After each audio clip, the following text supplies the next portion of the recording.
Unscripted. Unshackled. Uncouth. What you're about to hear is for mature ears only. It's Miguel Fuller. I would show anything. I'd show my hee-hee and my hoo-hoo and my ha-ha. Holly O'Connor. Hey, Daddy, you want to take this to the bedroom? And Scotty the Body. I am officially not only the grill daddy, but I'm a hot grill daddy. Oh, It's the Miguel and Holly Uncensored podcast. Only from Hot 101.5. Tampa Bay's new hit music. Hello and welcome to the podcast. You can listen on Apple Podcasts. You can watch this on Miguel and Holly's YouTube channel. Nice. You can see other content that we do. I wanted to start the podcast today with a thought I had this weekend. Okay. Okie dokie. And let's just say that I wasn't, or drinks involved.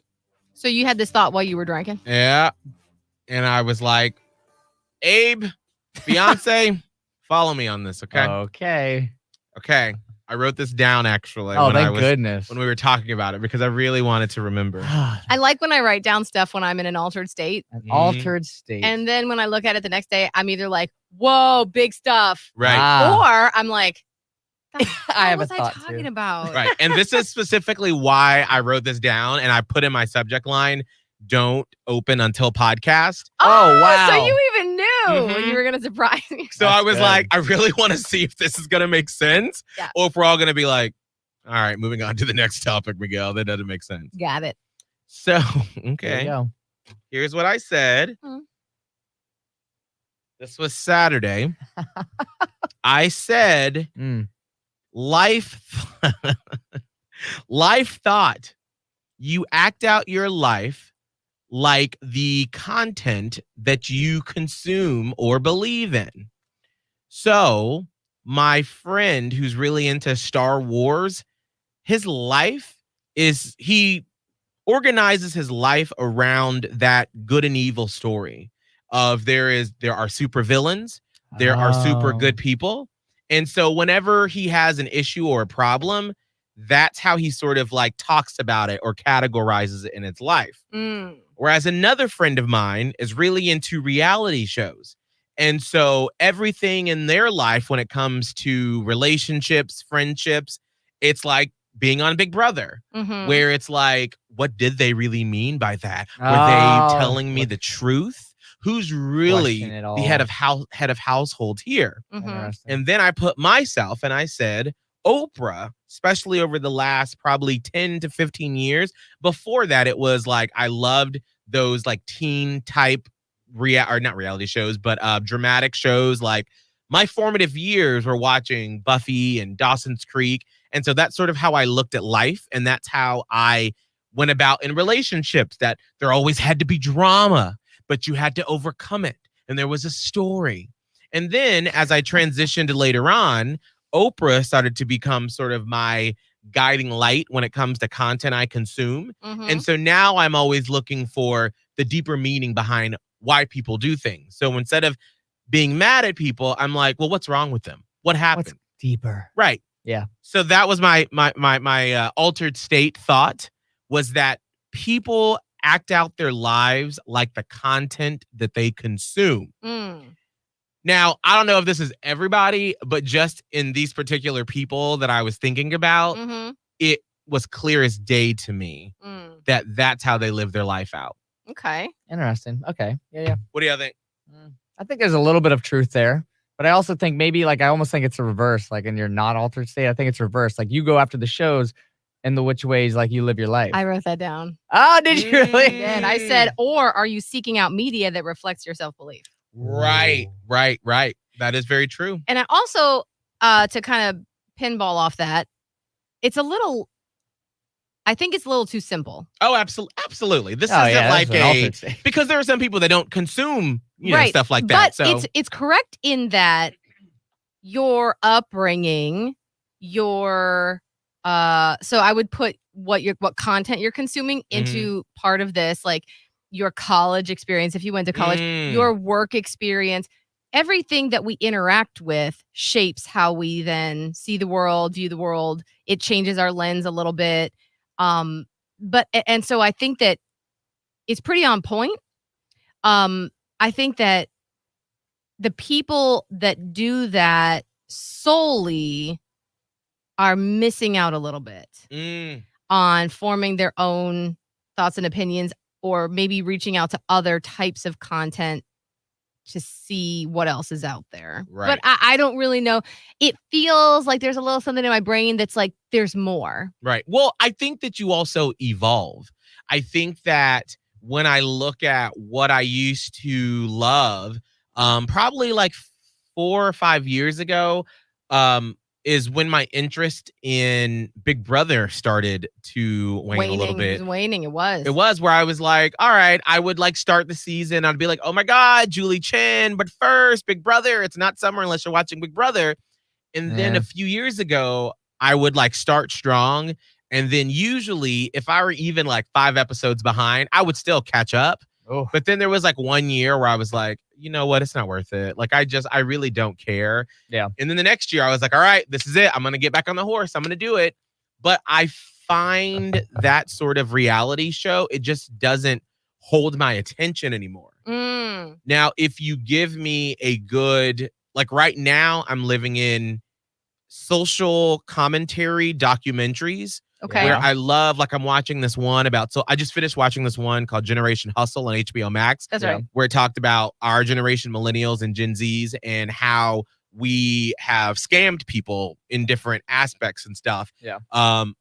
Looking for quick money in different types of ways. And it was super interesting. Yeah. From scam rap to a Ponzi scheme that a college guy did to like, there's this really exclusive group of like super rich travelers that go to like the most not wild, but far to reach places on vacation. Yeah. And it's this group of people that but anyway, so this young guy came from a poor family, basically scammed his way in by pretending to be someone he wasn't. Oh, wow. So it's just it's each episode is a different story. Yeah. And it's super fascinating. But anyway, those are the things I'm into. I also love history stuff now. Like I'm so big into going back in time and understanding how did we get to this point in our society. Yeah. But so that's where my mind is. And so I found that I don't have as much drama because I'm not into it like I was before. You're not searching it out like you were. Right. So I don't know if it's like the chicken before the egg, like which one came first. Did I just lose interest in Big Brother, or did I lose interest in caring about drama? You lost an interest in caring about drama, which led to your losing interest in Big Brother. Because you wouldn't be interested in Big Brother if that wasn't part of your current psyche. I don't know what other word to use. And I think that does change over time. Right. So it's, I guess then it might be true that you lead that. Like you lead with it starts with you, and then maybe you stumble upon media content, whatever. If we're gonna liken this to like TV or movies, Yeah. Right. you search out, even subconsciously, maybe stuff that aligns with that belief. Maybe. Because I have to believe that if you didn't like it a little bit, you wouldn't be watching it. Yeah. And like, what happens if your Star catch your Wars interest. friend had never seen Star Wars? Right. Right. They might still live their life by a very black and white, good and evil, because that story is not new, right? So that story is the same as Harry Potter, is the same as any other, like, what was the one I was just thinking of? Lord of the Rings. Like, there's good and evil, and you pick a side and whatever. So, but I think that's a very common trope in humanity, and he may have been that way anyway, but he just happens to really gravitate towards Found the medium for him. Yeah, that one sort of struck a chord. I find this very interesting. Yes. And I am interested in the people who don't consume a lot of TV or movies and what they search out to guide them. Is it like podcasts? I think a lot of it can be music too. Yeah. Music. Because books. Yeah. right, Okay. as I was having this conversation, I was thinking about like my fiance Abe, and like we watch usually, like I pick what we watch, but I always like have him watch a trailer to make sure he's interested, because he has to like know what it's about. He doesn't like to just go along for the adventure. He's got to like know what we're in for. I don't Investment want to of go time. along with an adventure either, because I need to know what I'm investing my time Heck into. yeah, it's a Right. lot of episodes. Right. No, I get it. And so, But I was like, well, what about him? But then when I think about if he's by himself, and like just doing stuff, like he's going to be listening to sort of like emotional rock music or like Nice. alternative music. So like that's sort of where he like is a no drama person, but like there's sometimes hints of anger that he doesn't sometimes let through. Yeah. And so I feel like that the music, that's what he consumes, and that sort of describes who he is through that. Which is another reason to take a quick sidestep. It does no good for anybody to ever say any music sucks. Oh, 'Cause absolutely. Someone Oh, yeah. finds it meaningful. Right. Yes. Oh, I think because that was one of our first, like, you know, when you fight over like stupid stuff. Oh yeah, Yeah. I remember this story And because you and him fought over that. Yes, we did. I was so mad because I don't remember what artist he said, but he was like, that's stupid. And I was like, I'm fucking sorry. You don't know what that means to me. You don't know how that music speaks to me. I would never, like, I don't understand half the stuff, the people that you listen to and what they're saying, but it you speaks like to it, you. yeah. Exactly. So I would just say, I don't understand it, but you do, you get it. So how can Yeah. you say that? And he was like, but it's stupid music.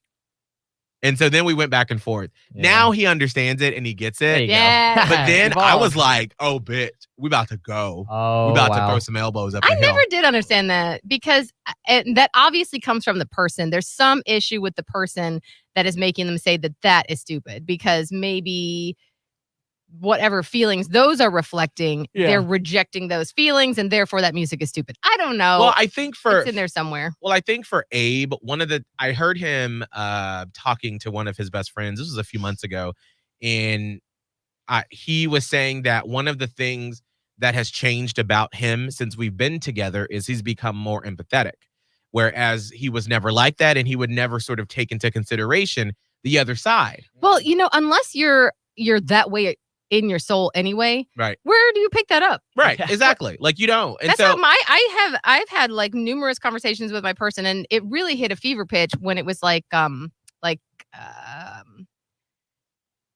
Black Lives Matter.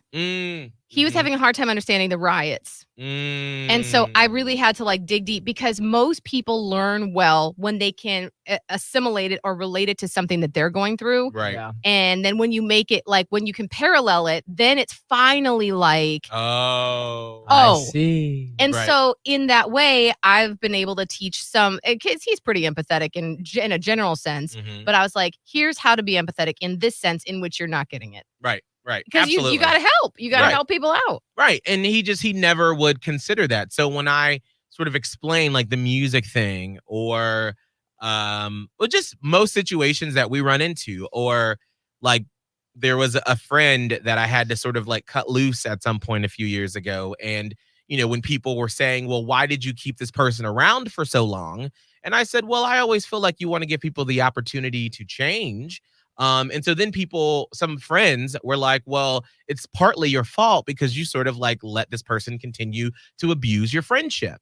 And then Abe actually stopped and was like, well, y'all aren't even considering why Miguel would choose to keep that person around. You're not even taking into account. And I was kind of like, That's the next level right there. I am so turned on right now that you said that. Like, look at you getting deep. Okay, bitch, I love it. I'm here for it. Consider all the feelings.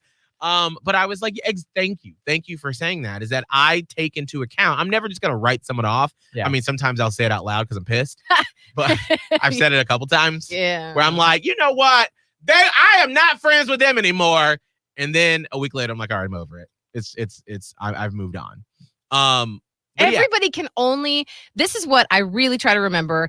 And I haven't had many issues lately at all with people that I feel angry with. And the people that I do get angry with are namely like my core. When I say that, I mean my mother.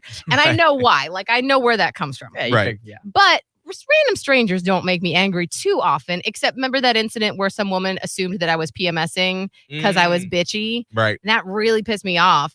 But then after I talked about it on the air, I literally said it out loud because when you get in your own head, sometimes you can't hear the whole picture. Mm-hmm. But when I finally talked it out, I was like, you know, she's probably heard that her whole life towards her. Mm-hmm. And you only can see things as far as your lens lets you see. Right. So if that's what's modeled to you and you've never had anybody tell you that it's not a great thing to say to other women, or if your group of women says that about each other behind each Right. other's You don't backs, know. Yeah. like that's the only place you know to come from.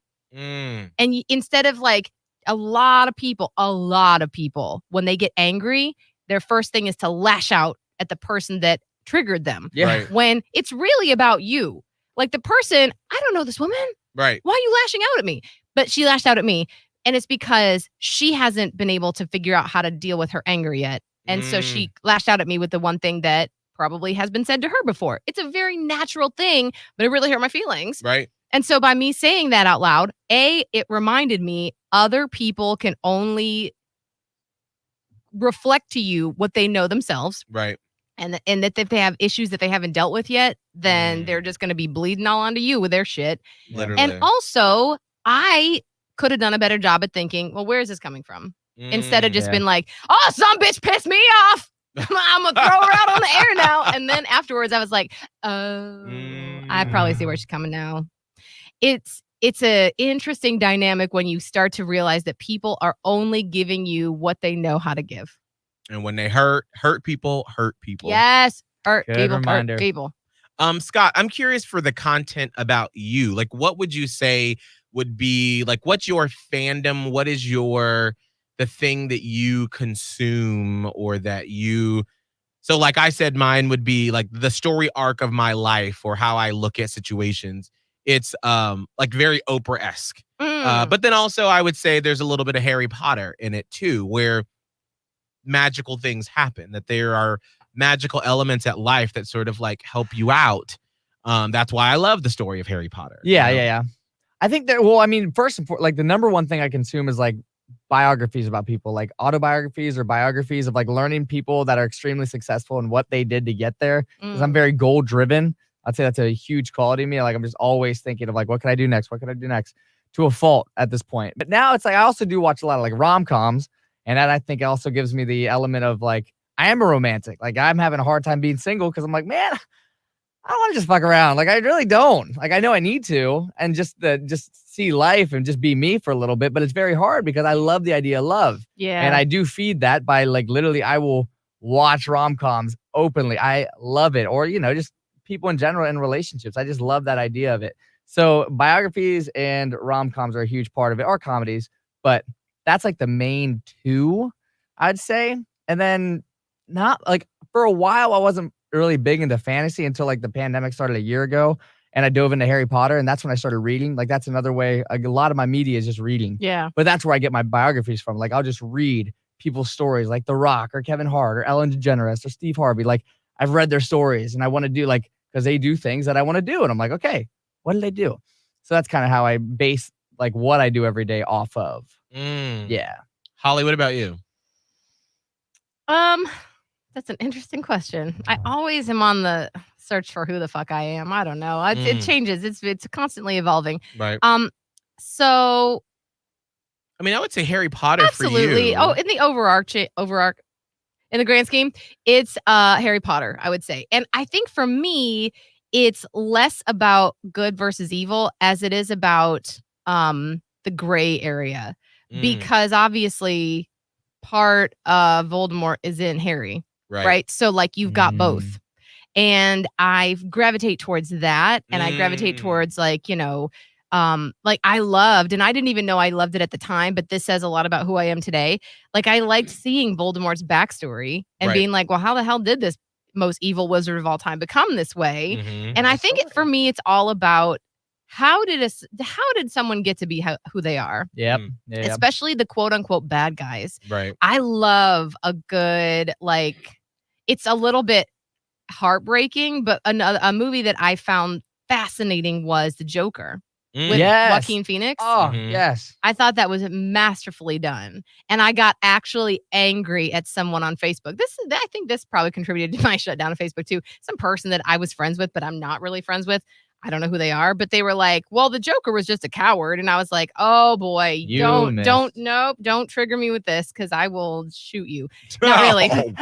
Shoot you with my words. Yeah, bam. It's just I get irritated when I'm like, this is so unfortunate because I like having conversations with people and going deeper. Someone like that doesn't want to. And so I was like, well, that's not a person for me. Right. So like that type of thing. But here's an interesting little point. So Harry Potter, yes. I like the struggle for the fight for good, which I think is why I like Handmaid's Tale. Mm-hmm. So that's one thing. But what I've recently discovered is that I'm starting to have a really hard time with hopelessness and violence. And I never used to. I watch pretty much anything, which is weird because you would think like, okay, well, that's the Joker seems kind of both of those things. But for me, I could find like the root of what happened. And it was like psychologically interesting to me. Well, it's not just gratuitous violence in it. There is a reason. There's a motivation behind it. Right. In the Joker. It is. But I just feel like, so remember a while back, I had borrowed that movie from Drew, our next door neighbor in the hall. Mm-hmm. He does the afternoon show on the Bone. And it was this movie, California, with Brad Pitt and David Duchovny and Juliette Lewis. And for some reason, we had gotten to talking about it on Twitter. And I kept it for like a very long time. Finally watched it. Right. And it was a great movie. But I was also really... It didn't sit well with me for several days. It was one of those weird lingering feelings where it would just sort of parts would pop up in my head and I would just feel, because again, that's got a lot of psychological backstory and I could see where everything was coming from, but it was like, it didn't sit right. And so my person and I recently within this last month decided, because he'd never seen any of the Godfather movies. I had seen the first one and I thought I had seen the second one, but I did not because when I saw it this weekend, I was like, this is new. So when we watched The Godfather and then especially when we watched The Godfather Part 2 this past weekend, parts of it just stuck with me. Like not fun parts, like stuff that I was like, I don't like how I feel right now. Right. And I think it's because I can feel those emotions that I'm watching. Right. And so I need to start being a little more mindful and careful about what I do consume because I take it on. I take on those and it's very sad, especially in The Godfather Part 2, which if you've never seen, I mean, it's a good film. Obviously, it's a classic for a reason. Long as hell. But it parallels the story between like the original Godfather, Vito Corleone, and his trip from Italy over here. And then like, if you saw the first one, then like the second Godfather, like his son, Michael Corleone and his new empire. And it parallels them. And it's just so heartbreaking because you're like, like there was almost no choice. They probably had a choice, but they didn't know they did. And I just, it's like, it's hard for me to shake. It's still with me today. And we watched it on Saturday night. So I have to start being careful about what I consume and really understand what I'm about to watch so that it doesn't affect me in a negative way for days after. Right. It's interesting when it comes to what you consume and how it can just sort of like lay on you. Even if you don't realize it, because I'm now through a lot of therapy and a lot of understanding who I am as a human, I'm very sensitive to that type of stuff. I call it like being an empath, which it is. And there may be more to it, like on a spiritual level. And I'm sort of starting to embrace that part of me, but it's for everyone. Right. You just may not realize it like consciously. I can feel it. I know how I feel afterward. It does something to everyone, whether or not they know it. Right.